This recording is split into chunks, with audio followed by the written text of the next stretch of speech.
Hello बच्चों, स्वागत है आपका एमपी पॉइंट्स चैनल पर। मैंने आप लोगों की कमेंट देखी है। कमेंट में बहुत से बच्चों ने ये बात कही है कि सर जी, जिनमें रूट होता है उनका गुणनखंड कैसे किया जाए। यानी जिसमें रूट होता है, यानी रूट वाले यानी अंडर रूट वाले सवालों का गुणनखंड कैसे किया जाए, वो हमारे समझ में नहीं आ रहा है। तो उन्हीं की कमेंट को देख करके हमने वीडियो बनाया है, और वो बच्चे जरूर देखें कि रूट वाले का गुणनखंड कैसे किया जाता है। इसमें कक्षा 10 की गणित का बेसिक में हमने लिख दिया है, ताकि रूट वाले सवालों का आप आसानी से गुणनखंड सीख सकें। तो देखिए, यहां से स्टार्ट कर रहे हैं।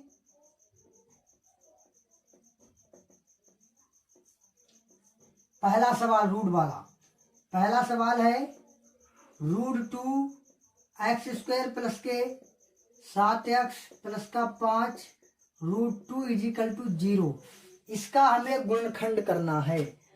अब पहले सवाल को आप बहुत ही धीरे धीरे समझेंगे।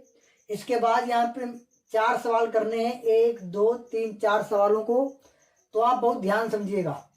गुणनखंड करने के लिए एक तरीका होता है कि फर्स्ट स्टेप की लास्ट स्टेप की गुणा की जाती है। बेटा, फर्स्ट स्टेप की लास्ट स्टेप की पहले गुणा करिएगा।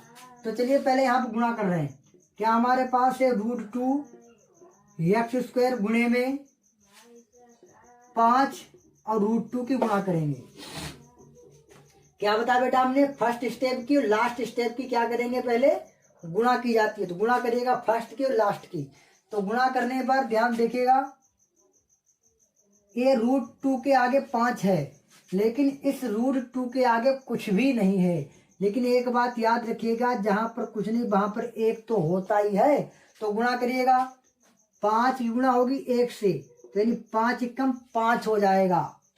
और फिर √2 की गुणा होगी √2 से। और एक बात आप ध्यान समझिएगा, जब √2 की गुणा √2 से होगी तो केवल रह जाएगा 2। कोई भी अंक को अगर √3 होता, √3 यहाँ पर, √3 यहाँ पर, तो 3 रह जाता। यहाँ पर √10 होता, यहाँ पर √10, तो √10 हो जाता, तो केवल 10 रह जाता। अब बचा क्या हमारा x², तो केवल गुणे में x²।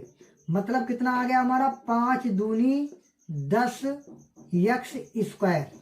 यानी हमारे पास आ गया है 5 दूनी 10 x²।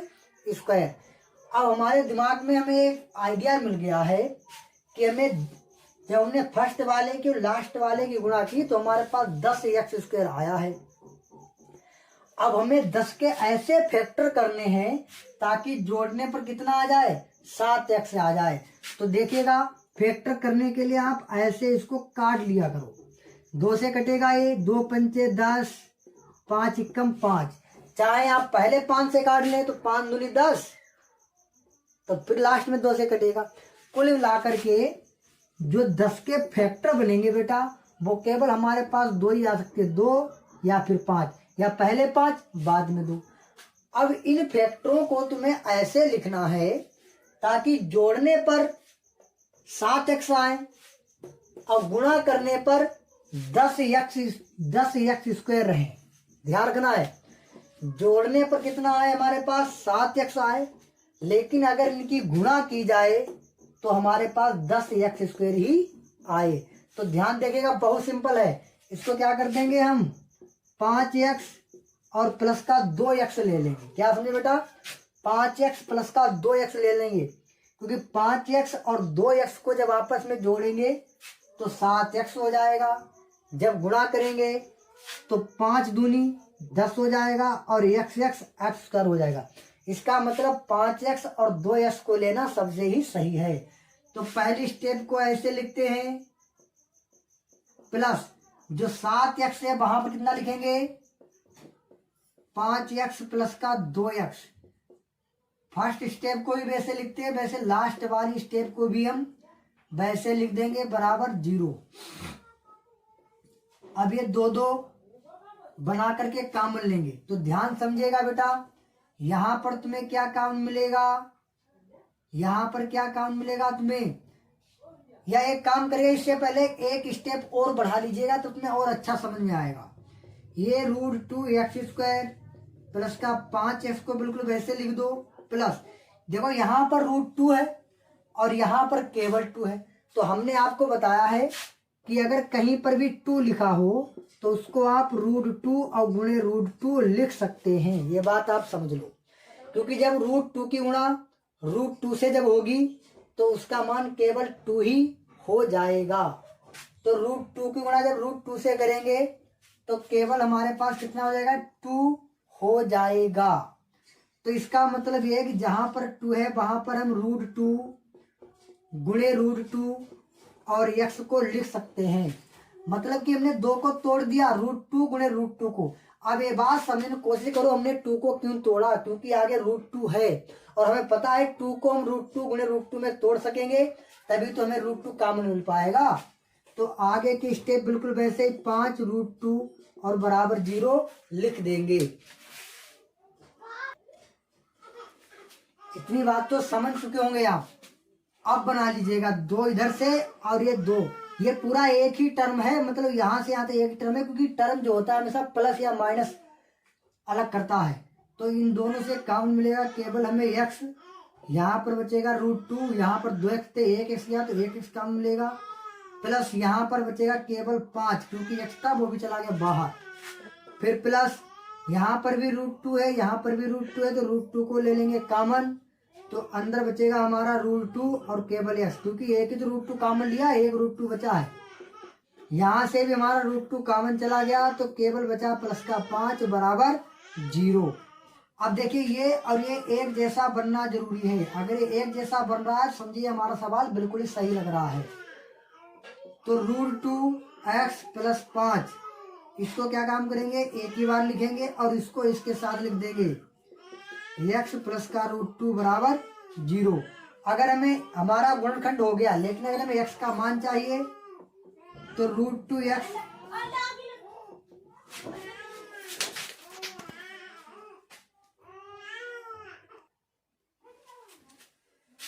ठीक है बच्चों, क्या करेंगे इसमें हम √2 + x + 5 को 0 के बराबर रखेंगे और यहाँ से x का मान निकाल लेंगे। कैसे, √2x इधर प्लस का 5 है, जब उधर जाएगा तो ये माइनस का 5 हो जाएगा, यानी जो x की वैल्यू आएगी वो -5 बटे √2 हो जाएगी। एक तो पहली वैल्यू ये आ जाएगी, दूसरी वैल्यू निकालना चाहेंगे तो x प्लस √2 को 0 के बराबर लिखेंगे, फिर x बराबर ये प्लस का √2 है, उधर जाएगा तो ये माइनस का √2 हो जाएगा। ये हमारी दूसरी वैल्यू आ जाएगी।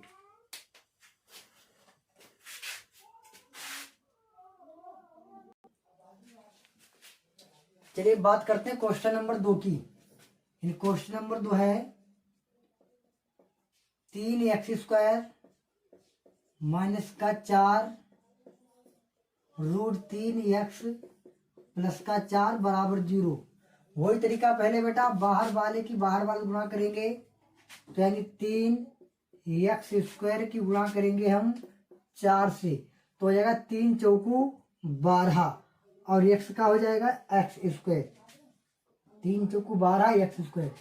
अब 12 के बेटा हमें ऐसे फैक्टर करने हैं, ऐसे गुणनखंड बनाने हैं ताकि जोड़ने पर कितना आ जाए, 4√3 आ जाए, यानी जोड़ने पर या घटाने पर 4√3 आ जाए।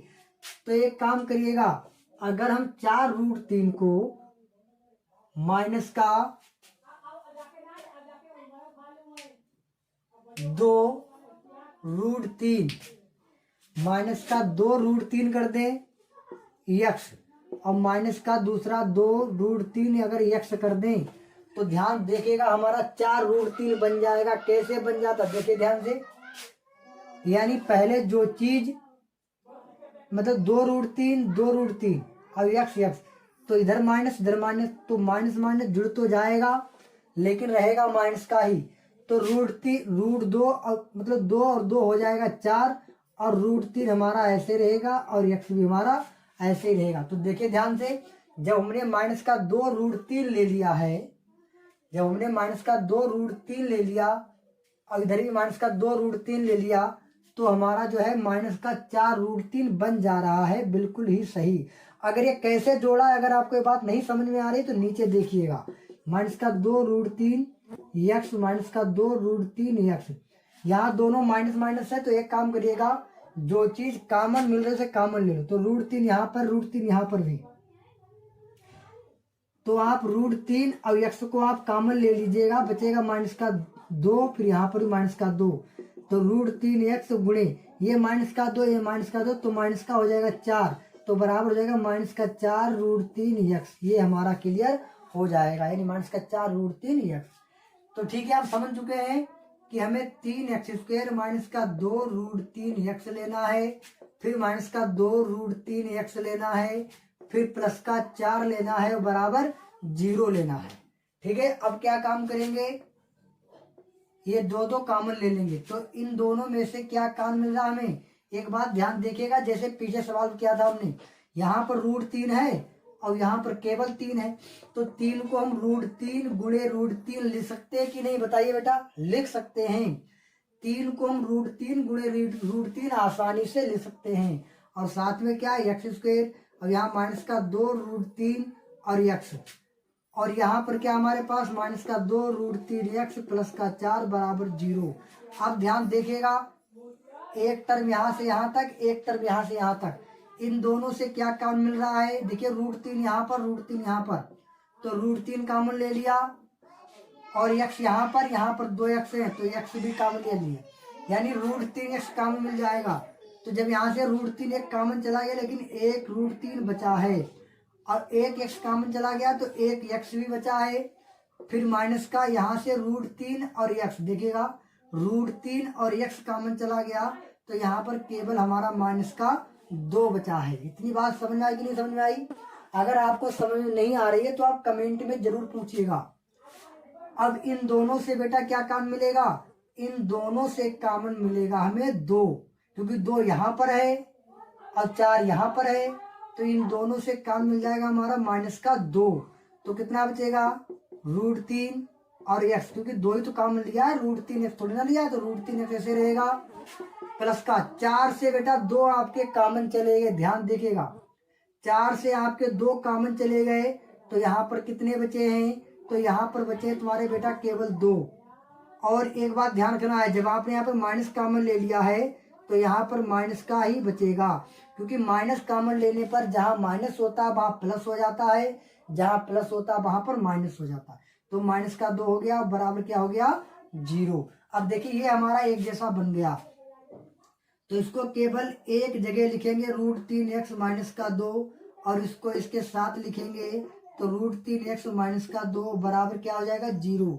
अब इसको लिखेंगे 0 के बराबर में, तो √3x - 2 बराबर 0, √3x बराबर 2, उधर जाएगा तो बराबर 2, x बराबर हो जाएगा 2/√3, ये इसका मान आ गया। लेकिन एक बात ध्यान दीजिएगा, दोनों बिल्कुल बेटा सेम ही है, √3x - 2 √3x - 2, तो इसलिए दूसरा भी 2/√3 ही आ जाएगा। ये हो गया हमारा फाइनल इसका आंसर।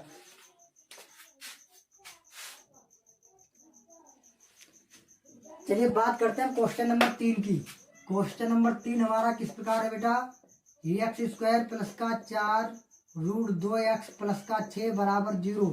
तरीका वही रहेगा, पहले वाले के लास्ट वाले गुणा करेंगे, तो इस गुणा करोगे तो आ जाएगा 6x²।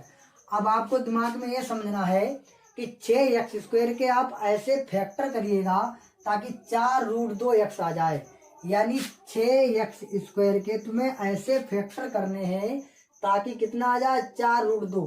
तो देखिए इसको काटने का दो ही तरीके हैं, चाहे पहले 2 से काट दो, 2 × 3 = 6, 3 × 3, या पहले 3 से काट दो, 3 दूनी 6, और फिर 2 × 2, किसी भी प्रकार काट सकते हैं, लेकिन इसका फैक्टर करने का केवल एक ही चांस है। अब दिमाग लगाइएगा, इसका फैक्टर क्या बन सकता है, इसका फैक्टर बेटा क्या बन सकता है। तो देखिए बेटा इसका हम क्या करें, 6 यानी 2, यानी कि हमें 6 के ऐसे फैक्टर करने हैं जो हमारे पास 4 √2 आ जाए। तो ठीक है, बन गया, बहुत सिंपल। एक बार ले लेंगे हम 3 √2x, और एक बार केवल ले लेंगे हम √2x, ध्यान समझिएगा, एक बार ले लेंगे हम 3 √2x, एक बार ले लेंगे केवल √2x। कैसे, क्योंकि इसका कुछ नहीं तो एक तो होता ही है, तो यानी 3 गुणा होगी 1 से, तो 3 और 1 हो जाएगा 4, और रूट 2 तो रूट 2 एक्स ऐसे ही रहेगा, तो 4 रूट 2 एक्स हो जाएगा हमारा। तो यानी यहाँ लिख देंगे हम एक्स स्क्वायर प्लस का, यहाँ पे लिखेंगे 3 रूट 2 एक्स प्लस का 1 रूट 2 एक्स, फिर प्लस का 6 बराबर क्या कर देंगे इसमें हम 0। अब दो दो बेटा यहाँ से हम कॉमन बना लेंगे। अब इन दोनों में से क्या कॉमन मिलेगा हमें, इन दोनों में से यक्स मिलेगा केवल कॉमन। तो यहाँ पर बचा यक्स और प्लस का 3 रूट 2 ये बचेगा, यानी इन दोनों में से यक्स कॉमन ले लेंगे तो यहाँ पर बचेगा हमारा यक्स प्लस का 3 रूट 2 प्लस इन दोनों में से क्या कॉमन मिलेगा। तो एक बात आप समझ सकते हो, जो 6 यहाँ पर लिखा है 6 का मतलब है 3 गुणे 2 इसको लिखा जा सकता है। बताइए बात समझ में आई कि नहीं समझ में आई। 6 को हम यानी इस 6 को 3 गुणे 2 लिख सकते हैं, और उसके बाद में 3 गुणे इस 2 को हम क्या लिख सकते हैं, रूट 2 गुणे रूट 2। बताइए बेटा यहाँ पर ले सकते हैं कि नहीं, यानी 3 पहले 6 को हम 3 गुणे 2 लिख सकते हैं, उसके बाद 3 को ऐसे छोड़ दो, 2 को हम रूट 2 गुणे रूट 2 लिख सकते हैं। क्यों लिख सकते हैं, क्योंकि रूट 2 की गुणा जब रूट 2 तो 2 ही रह जाएगा। तो इसका मतलब यह है कि रूट 2 यहाँ पर भी है, और ध्यान देखिए 6 का ही तो हमने फैक्टर किया है, यानी रूट 2 यहाँ पर है और रूट 2 6 के पास में भी है, रूट 2 6 के पास में भी है। तो हम केवल रूट 2 को क्या करेंगे, कॉमन ले लेंगे। तो जब रूट 2 को कॉमन ले लिया तो यहाँ पर बचा केवल एक्स, फिर प्लस का, जब 6 से हमने केवल रूट 2 कॉमन ले लिया, ध्यान देखिए रूट 2 कॉमन ले लिया तो कितना बचा हमारे पास, 3 बचा और रूट 2 बचा, तो 3 रूट 2 और बराबर में 0। अब देखिए हमारा एक जैसा अपने आप बन गया। तो x प्लस का 3 रूट 2 और इसके साथ इसको लिखेंगे, यानी x प्लस का रूट 2 और बराबर में 0। एक बार इसको लिखेंगे 0 के बराबर में, तो x प्लस का 3 रूट 2 बराबर 0, यानी x बराबर जब प्लस का उधर जाएगा तो माइनस का 3 रूट 2, ये पहला आंसर। इसको लिखेंगे 0 के बराबर में, तो x प्लस का रूट 2 बराबर 0, x बराबर इधर प्लस का रूट 2 उधर जाएगा तो माइनस का रूट 2, ये बन गया हमारा दूसरा आंसर। ये हो गया हमारा सवाल नंबर तीसरे के दोनों आंसर हमारे आ गए हैं। अब बात करते हैं बेटा हम सवाल नंबर 4 की, जो है 3 रूट 2 एक्स स्क्वायर माइनस का 2x माइनस का 4 रूट 2 बराबर 0। वही तरीका हमने बताया फर्स्ट वाले की लास्ट वाले की, पहले गुणा करो, बाद में पता लगेगा कि हमें किसका फैक्टर करना है। तो गुणा करिएगा 3 रूट 2 एक्स स्क्वायर की 4 माइनस लगा लीजिए क्योंकि माइनस है, माइनस 4 रूट 2 के साथ। तो आप जब गुणा करेंगे ध्यान देखिएगा, रूट्स के बाहर यहाँ पर 3 है, यहाँ रूट्स के बाहर 4 है, तो 3 चौकू 12, यानी 3 की 4 3 चौकू 12। फिर जब रूट 2 की रूट 2 से होगी तो केवल 2 रह जाएगा, पहले सिखा चुके हैं हम, और साथ में क्या बचेगा एक्स स्क्वायर, यानी कितना आ गया हमारे पास 12 दूनी 24, 12 दूनी 24, फिर यहाँ पर आ गया एक्स स्क्वायर, यानी हमारे पास आ गया 24 एक्स स्क्वायर। अब हमें 24 के ऐसे गुणनखंड करने हैं ताकि 2 आ जाए। तो बहुत सिंपल है, 6 गुणे 4, 6 चौक 24 होता है बेटा कि नहीं होता है, 6 चौक 24। लेकिन यहाँ पर ध्यान तुम्हें ये रखना है कि तुम्हें माइनस के बचाने हैं, तो बड़े वाले माइनस रखो, यानी 6 रखो माइनस के और 4 रखो प्लस के। तो ये क्या बन जाएगा, माइनस का 6x और प्लस का 4x। तभी जब 6x और प्लस के 4x, जब 6x में से 4x जाएंगे तो कितने बच जाएंगे बेटा, तो हमारे पास माइनस के 2x बच जाएंगे, और 2x ही हमें बचाने थे। लेकिन शर्त कि हमारे पास यहाँ पर बेटा माइनस भूल चुके थे, यहाँ पर ये माइनस लगेगा, यहाँ पर ये माइनस, तो माइनस के 24 आएंगे। शर्त क्या रहती, गुणे में भी तो हमारा माइनस का 24x कर आना चाहिए, तो बिल्कुल आएगा। गुणा करिएगा माइनस 6x गुणे 4x, तो प्लस माइनस माइनस 6 चौक 24 और 1x यहाँ पर 1 24x का। तो इसका मतलब कि हमें माइनस का 6x और प्लस 4x अगर ले लें तो ये बिल्कुल ही सही है। तो लिखिएगा 3 रूट 2 एक्स स्क्वायर, क्या लिखेंगे माइनस का 6x, फिर प्लस का लिखेंगे 4x, क्योंकि 6x से 4x जाएगा तभी तो माइनस का 2x बचेगा, फिर माइनस का 4 रूट 2 बराबर 0। अब 2 2 बना करके कॉमन लेंगे, तो इन दोनों से ध्यान से देखिएगा, हमें क्या काम मिलेगा। एक काम करिएगा, पहले इसको तोड़ लीजिएगा ताकि हमें आसानी हो जाए कॉमन लेने पर। तो देखिए 3 और √2 x² ऐसे लिख दो, और 6 है 6, अभी हमने आपको समझाया था 6 को आप 3 × 2 ले सकते हैं, बताइए ले सकते हैं। और 3 तो 3 रहेगा, फिर 2 को हम √2 और गुणे √2 भी लिख सकते हैं। बताइए बेटा, यानी जहां पर 6 है तो 6 को हम 3 × 2 ले सकते हैं कि नहीं, लिख सकते हैं। और यहाँ पर 3 को तो ऐसे लिख दिया, 2 को फिर √2 गुणे √2 ले सकते हैं, ले सकते हैं। ऐसा क्यों किया, क्योंकि आगे √2 है, इसलिए हमें √2 कॉमन लेना है। तो यहाँ पर लिख देंगे -3 गुणे √2 और साथ में x, तो केवल यहाँ तक एक ही टर्म ही है। और प्लस यहाँ पर क्या है 4x -4 √2 बराबर 0, ये हमारी दूसरी टर्म है। अब ध्यान देखिए, इन दोनों में से क्या काम मिल रहा है बेटा, 3 मिल रहा है और साथ ही साथ में √2 भी मिल रहा है। वैसे क्या √2 मिल रहा था, नहीं, तभी हमने 6 को इस टाइम में तोड़ दिया, ठीक है। तो यानी 3 मिल गया कॉमन और √2 मिल गया कॉमन, और साथ ही साथ में हमें x भी मिल रहा है कॉमन। देखिए 3 मिल रहा है कॉमन, √2 मिल रहा है, साथ साथ में x मिल रहा है कॉमन। तो 3 √2 कॉमन ले लिया, यहाँ से x कॉमन लिया, तो यहाँ बचा हमारे पास केवल x, वो भी बचा हमारे पास प्लस का x, फिर माइनस का। देखिए यहाँ से 3 चला गया कॉमन और √2 चला गया कॉमन, यानी 3 चला गया √2 चला गया, तो कितना बचा है, और साथ में x चला गया, तो केवल यहाँ पर √2 बचा है। बताइए बेटा, देखो ध्यान से, √3 भी चला गया, √2 भी चला गया, x भी चला गया, तो केवल √2 ही तो बचा है। अब इन दोनों में से क्या काम मिलेगा हमें, 4 यहाँ पर भी 4 यहाँ पर, तो 4 मिलेगा कॉमन। तो जब 4 यहाँ से कॉमन चला गया तो यहाँ बचा x और माइनस का यहाँ पर बचा √2 और बराबर 0। अब ध्यान देखिए, अगर आप गुणनखंड को सही कर रहे हैं तो उसकी यही पहचान होती है, ब्रैकेट में बनने वाला सेम यानी एक जैसा बनेगा। अगर एक जैसा बन रहा है तो आप समझ लीजिएगा आप बिल्कुल ही गुणनखंड सही कर रहे हैं। अगर यहीं पर एक जैसा ना बने तो समझ लो आपसे कहीं ना कहीं पर गलती हो गई, फिर आप उसको फिर से दोबारा लगाइएगा। तो ये दोनों एक जैसे बन रहे हैं, तो x माइनस का √2 एक तरफ लिखिएगा, यानी 2 है तो एक तरफ कॉमन ले लिया, और इसको इसके साथ लिख दिया करते हैं, यानी 3 √2 x प्लस का 4 बराबर 0। अब एक बार इसको लिखेंगे 0 के बराबर में, तो यानी x माइनस का √2 और बराबर 0, यानी x बराबर इधर माइनस का √2 उधर जाएगा तो प्लस का √2। ये आ गया हमारा बेटा पहला आंसर। दूसरा निकालेंगे तो 3 √2 x प्लस का 4, इसको लिखेंगे 0 के बराबर में, तो यानी 3 √2 x, ये प्लस का 4 है, जब बराबर के उधर जाएगा तो माइनस का 4 हो जाएगा। फिर यानी कि x बराबर माइनस का 4, फिर बटे में हो जाएगा हमारा 3 और √2। बात आई समझ में बेटा, ये 3 √2 गुणे में था, उधर जाने पर बटे में हो गया। ये आ गया हमारा दूसरा आंसर। इधर जो बेटा हम क्या करते हैं, ये हमारा होता है रफ कार्य, ये रफ कार्य होता है, इसको करना जरूरी नहीं होता, लेकिन इससे आपको बहुत ही सहायता मिल जाती है। तो ठीक बेटा, हमने आपको इस वीडियो में चारों गुणनखंड करके दिखा दिए हैं, और मैं उम्मीद करता हूं कि आपको बिल्कुल ही समझ में आए होंगे। गुणनखंड के कितने भी कठिन फैक्टर हों, लेकिन आप पहले फर्स्ट वाले को लास्ट वाले गुणा करिएगा, फिर उसका फैक्टर करिएगा, देखिएगा किस प्रकार ये बन रहा है, आराम से आपका पूरा फैक्टर बन जाएगा। तो ठीक है बेटा, मिलते अगले वीडियो में, तब तक के लिए जय हिंद जय भारत।